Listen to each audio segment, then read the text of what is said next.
શિવ મહાપુરાણ વાયવ્ય સંહિતા અધ્યાય 24 કાલિકાની ઉત્પત્તિ। ભગવાન શંકરની આ પ્રમાણેની પ્રાર્થના કરીને તથા પરિક્રમા કરીને આજ્ઞા લઈને ભગવતી ઉમા ત્યાંથી ચાલવા માંડ્યા। સીધા હિમાલય ઉપર ગયા। પોતાના માતા પિતાને મળ્યા પછી પ્રથમની જગ્યાએ તપ કરવા ગયા। પોતાના શુદ્ધ હૃદયમાં ભગવાન શંકરના ચરણોનું ધ્યાન કરીને સર્વ બાહ્ય ક્રિયાઓનો ત્યાગ કરીને કઠોર તપસ્યા કરવા લાગ્યા। પ્રતિદિન પ્રાતઃ મધ્યાહ્ન સંધ્યાકાળ ત્રણેય સમયે સ્નાન વગેરે કરીને વનમાં પુષ્પો વગેરેથી શિવનું પૂજન કરતા હતા। આ પ્રમાણે પૂજન ધ્યાન તથા તપ કરતાં કરતાં ઘણો સમય પસાર થઈ ગયો। ત્યાં એક અતિ હિંસક સિંહ આવી પહોંચ્યો।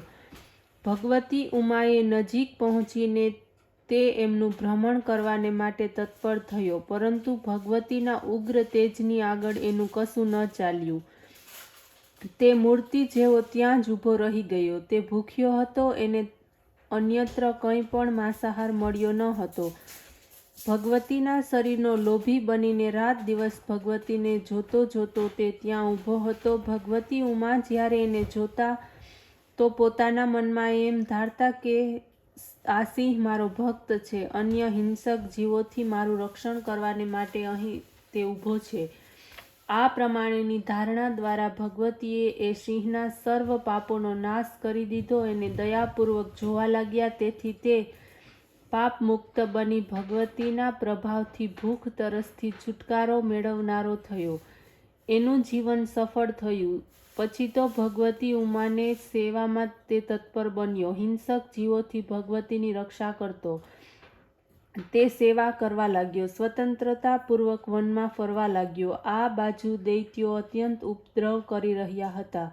દેવતા લોકો એમના ઉપદ્રવથી ઘણા વ્યાકુળ હતા। સીધા બ્રહ્માની પાસે પહોંચ્યા। એમણે પોતાનું દુઃખ સંભળાવ્યું ત્યારે બ્રહ્માજી દેવતાઓનો દુઃખોથી મુક્ત કરવાને માટે ઉમાની પાસે આવ્યા। એમની તપમાં લીન જોઈને મનોમન પ્રણામ કર્યા। ભગવતીએ એમને જોતા જ ઊભા થઈને આદર સત્કાર કર્યો। આદર પ્રાપ્ત કરીને જ્યારે બ્રહ્માજી બેઠા ત્યારે એમણે પૂછ્યું, હે માતેશ્વરી, આપ તો તપસ્યાઓનું ફળ આપનાર છો, તો પછી આપ આ પ્રકારની કઠોર તપસ્યા કેમ કરો છો? ભગવતી બોલ્યા, હે બ્રહ્મા, સૃષ્ટિનો આરંભ થતાં જ આપ ભગવાન શંકરની ઉત્પન્ન થયેલા છો। આ કારણે તમે મારા જ્યેષ્ઠ પુત્ર છો। પછી પ્રજાવૃદ્ધિને માટે ભગવાન શંકર આપના મસ્તકથી પ્રગટ થયા છે। આ કારણે તમે મારા સસરા પણ છો। આ પછી મારા પિતા હિમાલય આપના પુત્ર છે। આ સંબંધે આપ મારા દાદા છો। આ કારણોથી હું મારા મનોરથોને આપની આગળ કેવી રીતે કહું, છતાં તે કહેવા પડે છે। હવે મારી આ પ્રાર્થના છે કે હું મારા આ કાળા વર્ણવાળા શરીરનો ત્યાગ કરીને ગૌરી બનવાની ઈચ્છા ધરાવું છું। આ સાંભળીને બ્રહ્મા બોલ્યા, હે દેવી, આવા શુલ્ક કાર્યને માટે આટલી મોટી તપસ્યા? મને આશ્ચર્ય છે કે આપ સર્વશક્તિમય છો। આપ શા માટે સ્વયં એવા રૂપને ધારણ કરી લેતા નથી? ઠીક, મેં તો જાણી લીધું છે કે એમાં એક રહસ્ય છે। આ આપની લીલા જગતના સુખને માટે છે। આ પ્રમાણે જ મારી કામના પૂર્ણ થશે। આ રૂપથી શુંભ નિશુંભ નામના મહા ઉપદ્રવી દૈત્યોનો આપ વિનાશ કરશો। આ બંનેને મેં વરદાન આપ્યા છે। પરિણામે મહાપરાક્રમી બની સમગ્ર પ્રજાને તે રંજાડે છે, દુઃખી કરે છે। માટે આપ ગૌરી સ્વરૂપ ધારણ કરીને એનો નાશ કરો। આ બંને આપ વગર અન્ય કોઈથી મરે તેવા નથી। ત્યારે બ્રહ્માનું આ કથન સાંભળીને ભગવતીએ એ શરીરનો ત્યાગ કરી બીજું ગૌરી રૂપવાળું શરીર ધારણ કર્યું। ભગવતીએ આ દેહ દ્વારા મેઘોના જેવા શ્યામ વર્ણવાળી કૌશિકા નામની કન્યાને ઉત્પન્ન કરી। ભગવતી સ્વયં મારા સ્વરૂપને ધારણ કરનારા હતા।